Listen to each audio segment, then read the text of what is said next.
Bienvenue en ce vendredi 11 avril 2025 sur le sommet, le podcast sur Patrick Info News.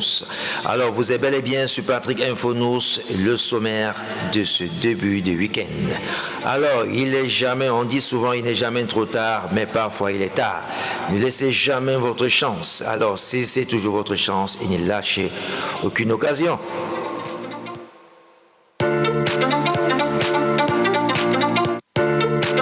L'actualité qui bat son plein du côté du Sénégal, alors que le magistrat qui avait donné le ton pour que Macky Sall ne puisse briller un autre mandat est décédé. Le président sénégalais Bassirou Diomaye Faye a réagi à l'annonce de la mort ce jeudi 10 avril 2025 du président du Conseil constitutionnel Mamadou Badio Camara. J'ai appris avec tristesse le décès du président Mamadou Badio Camara, président du Conseil constitutionnel. Il fut le premier président de la Cour suprême. Je salue le parcours d'un grand serviteur de l'État et adresse mes condoléances à sa famille, à ses proches, à l'ensemble des magistratures. A réagi le président sénégalais Bassirou Diomaye Faye. Voilà qui met un éclat et un exemple à suivre pour ce magistrat. Restez des nôtres et likez et partagez l'information sur Patrick Info News.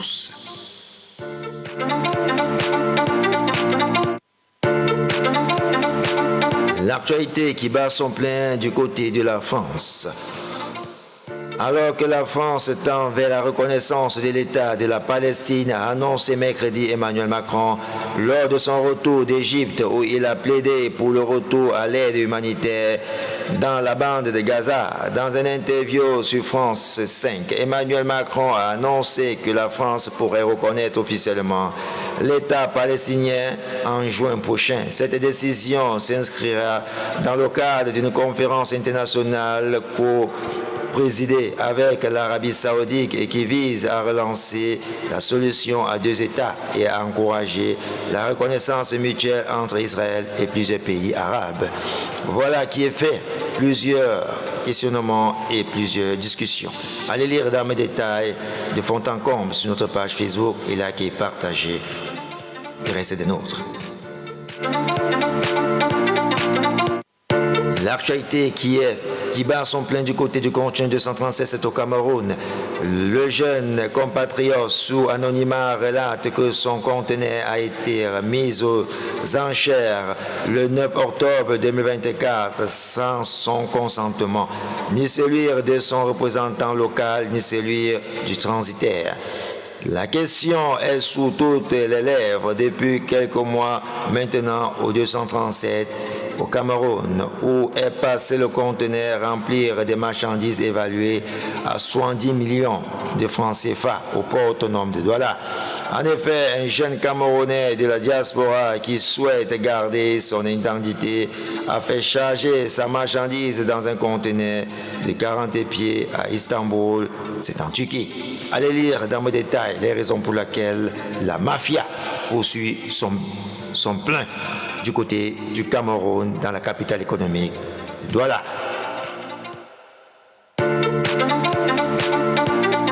L'actualité qui bat son plein en sport au PSG.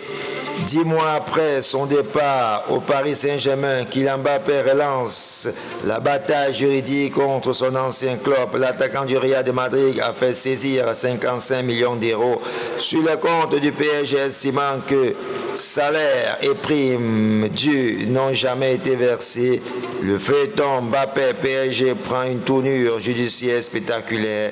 Au cours d'une conférence de presse tenue à Paris ce jeudi 10 avril, les avocats de l'international français ont annoncé avoir engagé plusieurs procédures civiles et pénales contre le club de la capitale. Objectif forcé, le Paris Saint-Germain a réglé une somme de 55 millions d'euros, correspondant selon eux au salaire d'avril et à juin 2024, ainsi qu'aux primes équity impayées à le client.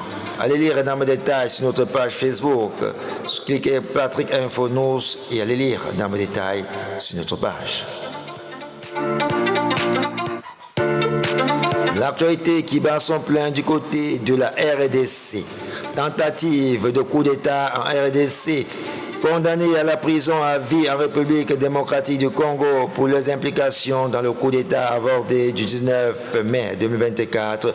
3 citoyens américains ont été rapatriés aux États-Unis. Une nouvelle procédure judiciaire débute pour eux sur le sol américain où un 4e complice présumé a également été inculpé.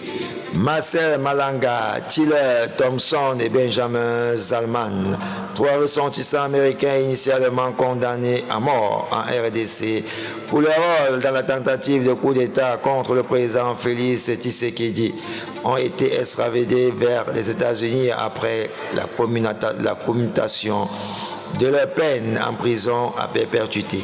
Leur retour s'est déroulé en coordination avec l'ambassade américaine à Kinshasa. Toutefois, les affaires est loin d'être closes. Les 3 hommes doivent désormais répondre aux mêmes accusations devant la justice américaine. Allez lire les détails sur Patrick Info News et restez des nôtres. L'actualité qui bat son plein en sport du côté du continent 237, c'est au Cameroun. L'ancien sélectionneur manager des Lions indomptables avait saisi l'État du Cameroun pour s'enquérir de la situation de ses aérés de salaire. Il a été demandé à ces dernières de prendre attache avec la Fédération camerounaise de football, en abrégé FECAFOOT, qui persévère son salaire. L'ancien sélectionneur manager des Lions indomptables, Rigobert Song-Baranak, a décidé de passer à l'action pour récupérer ses aérés de salaire. Il avait mandaté le cabinet d'avocats Brigitte Difo afin d'engager une procédure contre l'État du Cameroun pour un mandat précis de 199 999 430 francs CFA. Sauf que l'État du Cameroun avait payé les arrêts de salaire de Rigobert Song depuis 2024, via les mêmes canaux par lesquels l'État avait toujours versé ce salaire durant la durée de son contrat, suite donc aux revendications salariales publiques. Le ministre des Finances lui a fait savoir que ces salaires lui ont été intégralement versés par le biais de la FECAFOOT, qu'il retourne se plaindre à la FECAFOOT. Voilà de la mafia qui continue du côté de la FECAFOOT. L'actualité qui bat son plein, nous restons toujours du côté du continent du 237, c'est au Cameroun. Au Cameroun, présidentielle 2025, l'initiative est portée par El Hadi Bouka Abdourahim. Voilà, Abdourahim et vise à mobiliser les jeunes de la région de l'extrême nord derrière la candidature de Paul Biya. Dans ce cadre, une manifestation d'ampleur est annoncée pour le samedi 10 mai prochain pour apporter soutien à la candidature du président de la République Paul Biya à l'élection présidentielle d'octobre prochain.